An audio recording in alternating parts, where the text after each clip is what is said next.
Destruir es una operación que normalmente viene de fuera, es relativamente fácil destruir algo con un discurso contradictorio o externo.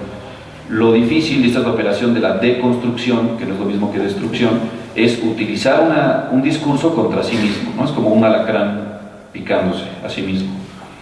Duchamp lo hizo en el arte, lo hizo en 1917 por ahí, cuando manda el famoso urinario, ¿no?, a una sala de exposiciones, y deconstruye la misma idea de arte, ¿no? Demuestra que el arte es un constructo, que bastaba con que una pieza fuera firmada, puesta en circulación en un cubo museográfico, donde hubiera alguien un espectador que lo validara como tal, era suficiente para que algo fuera arte. En su momento no lo comprendieron, no lo bajaron de bromista, el gesto duchampiano ha sido una de las cosas más incomprendidas. Y bueno, esa operación en realidad es nietzscheana, está en Nietzsche. Cuando Nietzsche utiliza la metafísica para destruir la metafísica, desde Platón hasta Hegel, está haciendo el primer acto de deconstrucción. El propio Jacques Derrida lo reconoce. Y creo que lo interesante del ensayo de los muertos indóciles es que Cristina se pregunta a lo largo de todo el texto ¿por qué llegamos tan tarde nosotros? ¿Por qué las artes plásticas lo descubren a principios del 20? ¿Por qué la figura, por ejemplo, del DJ es completamente legitimada o sea, nadie osaría acusar de plagio a un DJ que está mezclando a Edith Piaf con trip hop francés o algo así? Entonces la figura del DJ ya está muy consolidada socialmente, y no así los curadores de texto, ¿no?, que parecía que son bichos raros y que están yendo en contra de este gran ritual decimonónico que es el de escribir, sentarse a escribir con el peso de la firma de autor. Y bueno, da muchos ejemplos Cristina de estas escrituras, necroescrituras, que están poniendo en práctica esta operación, una estrategia tanto técnica como filosófica, que es la desapropiación. Quizá, bueno, yo le hice un poco como de abogado del diablo al tratar de irme a Marx y a Nietzsche, porque lo que quiero decir es que ya en el 19 está planteado esto, pues, al menos desde el punto de vista filosófico. El problema es que somos una sociedad necrófila, de alguna manera. Nos gusta convivir con discursos muertos. Estos grandes relatos que acabo de citar, de los que habla Lyotard, los Grands Récits, pues siguen muy vivos, pero como fantasmas, ¿no? No como cuerpos que podamos tocar, sino como sombras. Y bueno, me parece también interesante dialogar con el texto de Cristina, un tanto buscando una especie de equilibrio entre la desmuerte y la muerte del autor. ¿Hasta qué punto es deseable la total desapropiación? Porque me parece que el mismo sistema del capitalismo post-fordiano ha utilizado esta especie de desapropiación para nulificar las identidades. Es decir, hay una promiscuidad discursiva en la que cada vez es más difícil la identidad, y el neoliberalismo echa mano perfectamente de eso para sus propios beneficios, que es la acumulación de capital. Sigue siendo la acumulación de capital, ya no en esta vieja noción de capitales nacionales, porque ya no hay fronteras para el capital, sino más bien una especie de capital virtual que se vale de la pérdida de identidad. Entonces, no sé hasta qué punto la desapropiación puede llevarse a cabo gracias a que siga habiendo un sujeto, no quiero llamarle autor, pero sí un sujeto que permite, digamos, visualizar los procesos de subjetivización, porque si no estamos hablando de una especie de visión panóptica, como si Dios pudiera ser testigo de los procesos de subjetivización, y no es así. O sea, tiene que haber alguien que atestigue el fenómeno de la desapropiación, y ese alguien es un lector y es un autor, aunque sea un autor que está desprendiéndose de lo que hace, ¿no? Entonces tiene que existir, a mi juicio, y ya nos comentará Cristina si eso es posible, tiene que haber una especie como de autor suicidado, por así decirlo, ¿no? O sea, un autor que hace un acto voluntario de desaparición para que pueda ocurrir la desapropiación. Y ahí sería como otro tema pendiente, que sería el del tema del suicidio, ¿no? Más que de muerte del autor, es suicidio del autor, que sería como lo que está ocurriendo en Twitter y como los ejemplos que da Cristina en las redes sociales. Y bueno, no me quiero extender más. Dejo una pregunta ahí abierta. ¿Qué sigue después del desapropiacionismo? ¿No es acaso el método curatorial una forma más de control mediante la promiscuidad discursiva del aparato que usa la tecnología misma para sublimar los odios contenidos y las ideas emancipatorias? Esto yo creo que es sintomático. Mediante el uso de las redes sociales pareciera que hay un proceso de sublimación en el sentido freudiano de sustitución, mediante el cual uno se descarga y vocifera en contra del Estado o en contra del capital, y eso evita la verdadera emancipación, ¿no? Es como un señuelo, ¿no? Y sin ir muy lejos, habría que echarle una revisión a lo que pasó con el 132 o con la primavera árabe, ¿no? Después de la primavera vino el otoño árabe y nadie habla ya del invierno árabe, ¿no? Entonces, los fenómenos de supuesta emancipación o subversión del orden desde las redes sociales, hasta qué punto no están participando para reforzar todavía los centros de poder mediante este truco de la sublimación, ¿no? Es como una de las cosas que me gustaría preguntarle pues a Cristina. Y bueno, por mi parte es todo.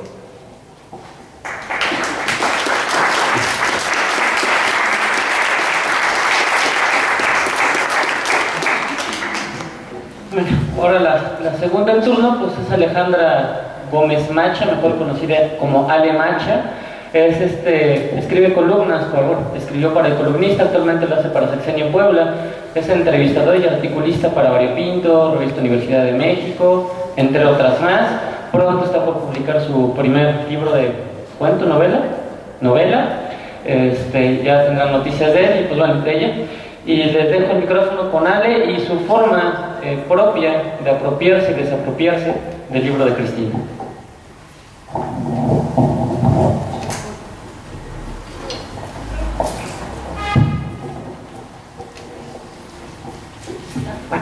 Hola, buenas tardes. Al contrario de Eduardo, yo venía sin escribir nada y acabé escribiendo para leer, ¿no? ¿Qué tenemos aquí? Es un libro de ensayos muy lúcidos, como dijo Eduardo, son indóciles, tenemos muchos panoramas. Cuando me lo pasó Alfredo, ya me había comentado, y de hecho varios ensayos que encontramos aquí los leímos en la mano oblicua, Milenio. Entonces, cuando tomo yo un libro, y no sé si les pasa, yo creo que muchos de los que están aquí son estudiantes también, ¿no?, de filosofía o de literatura, tomamos un libro siempre para obtener respuestas, y el que escribe siempre, o al menos eso pienso, parte de una pregunta para poder extenderse en el texto y contar una anécdota o una historia, ya sea hacer una novela, hacer un cuento. Lo recibí y pues por el título evidentemente llega a tu mente la imagen de la muerte, del contexto que ha sido el contexto del sexenio pasado, que en este sexenio todavía sigue siendo un problema de violencia tremenda, pero pues está un poco menos fiscalizado, menos contado por los medios. Pero resulta que encuentro que es un libro sobre el hecho y la creación, el hecho y el acto de escribir, de cómo se escribe en estos tiempos, cómo en las redes sociales, cómo las plataformas digitales nos han vuelto un poco a todos lectores y escritores. Luego también estuve viendo unas entrevistas que le hicieron a Cristina, y me parecía muy... Me sorprende porque muchos escritores, que los que conocemos como vacas sagradas, ¿no? Que están en su top, pues siempre tienden a menospreciar un poco el hecho de que alguien quiera escribir de otra manera, no lo tradicional en el libro, ¿no? Que si no has publicado, pues tienes un rango menor. Pero yo creo que Cristina Rivera es una de las escritoras más vanguardistas, que tiene una fe brutal con el lenguaje. Su lenguaje es quirúrgico, la prosa, los que la hemos leído, yo creo que todos los que estamos aquí hemos leído algo de ella, podemos entender por qué ella va un poco más adelante en estos ensayos y puede dar con tanta lucidez una opinión sobre las redes y sobre las plataformas. Sabemos que un buen libro también es una invitación a conversar, ¿no? Cuando compramos un libro, generalmente al terminarlo tenemos ganas de compartirlo, y ahorita al presentarlo yo les voy a expresar, a convidar de mis experiencias, ¿no? Quiero empezar por indagar no solamente en qué se escribe aquí, sino cómo se escribe. Y de hecho es un libro redondo, porque aparte de que está escrito, como sabemos, en el estilo de Cristina Rivera, con muchas citas, como dijo Eduardo, leer este libro, leer los ensayos de Cristina, siempre es una invitación a ir y correr a leer otros autores, ¿no? Autores muy buenos, autores vanguardistas, autores clásicos, trae muchas referencias sobre eso. Ahora, la necroescritura, cuando leemos el título y decimos necroescritura y desapropiación, bueno, ahorita ya Eduardo nos abrió el camino y nos explicó de una manera muy clara la situación de la desapropiación. Y sabemos también que un libro, finalmente, el que escribe va a recopilar historias. Un libro no es solamente un acto egoísta, ¿no? O no viene en un rapto de misticismo, sino que necesitas tener historias de muchos lados, o haberlas leído, o como dice Cristina en un determinado momento aquí, que finalmente todos los que pretendemos escribir, los que escriben, y en cualquiera en un libro, o en un Twitter, o en un mail, o en una red social, los que escribimos siempre copiamos, ¿no? Porque todas las palabras ya están puestas, ¿no? Están dichas de alguna u otra manera. Yo al leer esto, sobre todo el asunto del plagio, que bueno, acá ponen varios ejemplos. Aquí en México hemos tenido el año pasado pues, el premio de la FIL que se dio a Bryce Echenique, que hubo todo un escándalo, lo de Saltiera, La Triste. Yo pienso que, y me remonto a algo que leí de Ezra Pound, que decía que pues, finalmente aprender a escribir también es aprender a copiar, y aprender a copiar de los mejores. Muchos dicen que, por ejemplo, en el tema de la curaduría, Ezra Pound fue el que curó Tierra Baldía de Eliot y Ulises de Joyce. Dicen que el mejor poema de Pound es La Tierra Baldía, y la mejor novela de Pound es el Ulises de Joyce. Entonces, aquí aborda muy bien el tema del plagio, entre otros temas. Ahora, sobre la necroescritura, obviamente pensamos, se nos viene a la mente Rulfo, ¿no? O sea, el paisaje rulfiano, los muertos, los fantasmas, los ecos.